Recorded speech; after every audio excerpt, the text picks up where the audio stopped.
weight disparity there. Holyfield 184.5, Mutti 192, and a 2.5-inch reach advantage for Holyfield. Alex, how do you see this fight going? Well, I think, Al, that Holyfield is just too strong and too quick for Mutti. I would expect him to put pressure on from the opening bell, try to relax, try to pace himself. His trainer, Lou Duva, and George Benton, the other co-trainer, have been trying to work to get Evander's defense better. He is easy to hit. Sometimes he concentrates so much on his offense that he forgets to move his head. So I think a thing to watch for in this fight is, has Evander improved his defensive ability enough to be able to challenge for a world title? A loud and a boisterous and obviously a partisan crowd. I think you could hear the strains of Born in the USA as the backdrop for our scene set. As has been the case with all of the Olympians, so many fans have followed their professional careers. They've been greeted warmly, toasted wherever they've been, and here we go. As Evander Holyfield tries to stay unbeaten, tries to increase his record to 9 victories and no defeats against Mutti, who is a reported 28-5 with 2 draws.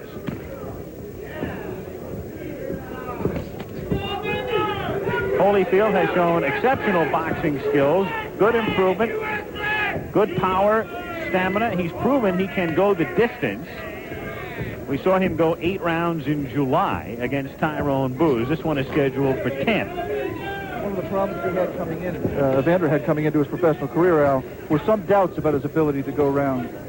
His trainers put him through, early in his career, professional career, an 8-round training session with 2.5-minute rounds to give him, without telling him, to give him the feeling that he could, in fact, go 8 3-minute rounds. And that got him over the hump. He has shown, as you said, thus far the ability to go 8 rounds and, if necessary, to go 10 or more.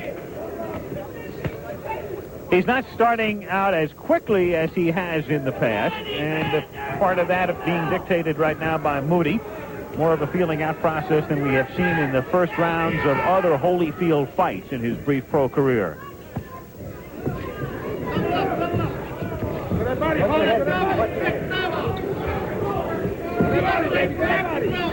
Halfway through round 1 in Lancaster, Pennsylvania.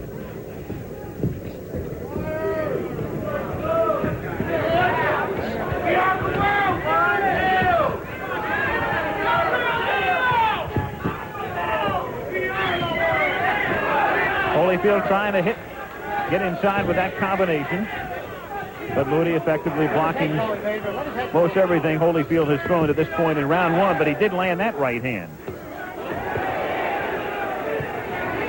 That right uppercut that Evander landed a few seconds ago, Al, would be a good weapon for him to try again.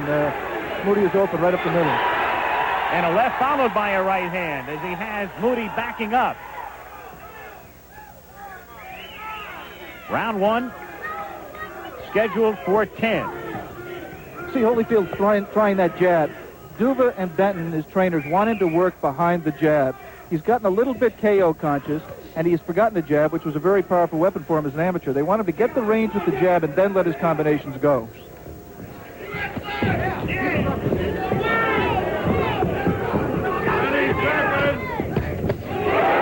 follows a couple of jabs with a good right hand and another right hand.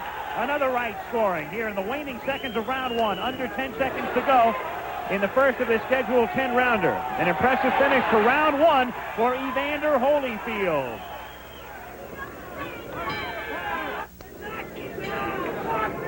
We're back. The referee in this fight, Tony Wolf. Judges are Carol Polis, Rudy Battle, and Albert Morris. Scoring by the 3 judges. The ref does not have a voice in the decision. 5-point must system. Remember that here in Pennsylvania. 5-point must. Standing 8 count at the referee's discretion.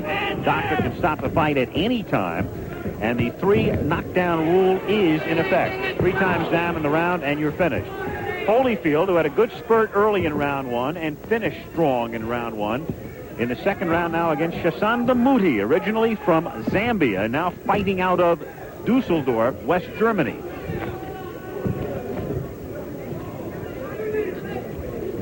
And tomorrow, more action from this same ring on our Pro Boxing Series at 3 Eastern Time. Mark Breland will attempt to stay unbeaten as he will be in action, taking on Richard Aguirre.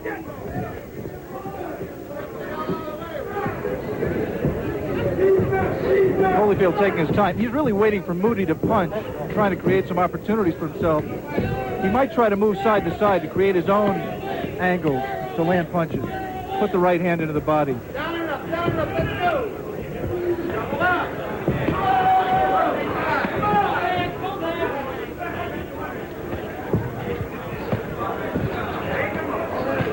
So right there, Holyfield is too close to the opponent. He needs to step back, get his range, and then let his combinations go. He let the left hand go, then tries to work inside with that right uppercut. And lands a decent right there as well. If he's vulnerable in any one area, Alex, have you noticed any one area in which Mutti might have a chance to win this fight? Well, if I were an opponent or a trainer for a fighter who's going to be in with Holyfield, you'd have to find a way to stay away from his power. And the best way to do that is to jab, keep him out outside, keep him out of his punching range, and move. Just don't let him set himself. Try to back him up. Try to move, set. But Mutti, while he's durable, you can see that he doesn't move that much. He stands there, and you can't stand in front of Evander Holyfield and expect to win.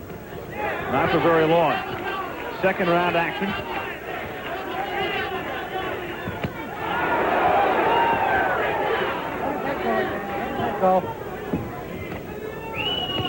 Final half minute of round 2.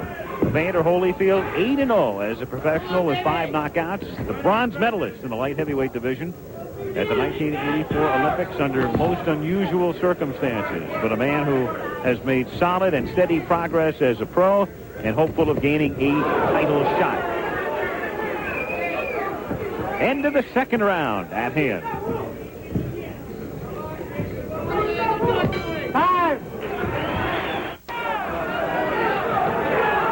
Third round now in Lancaster, Pennsylvania. Al Michaels reporting with Alex Wallow. Evander Holyfield in the white trunks against Chisanda Mutti in the black trunks in a 10-round cruiserweight confrontation. Mutti, the British Commonwealth cruiserweight champion, and Holyfield, who is now ranked 10th by the WBC in this division and 8th by the IBF, a little more than a year into his pro career. And again, Evander Holyfield with a title shot imminent if he wins this one. Then later this month, Dwight Muhammad Qawi meets Leon Spinks for the WBA Junior Heavyweight Championship, roughly the equivalent of this division in the WBC. And the winner of that fight would meet Holyfield for the title, probably in June or July.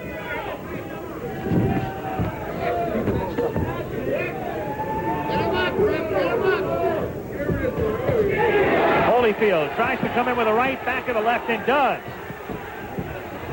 A couple of left hooks, another right hand. And Mutti in danger. Mutti absorbing another right hand. Mutti backing up. Holyfield still stalking him.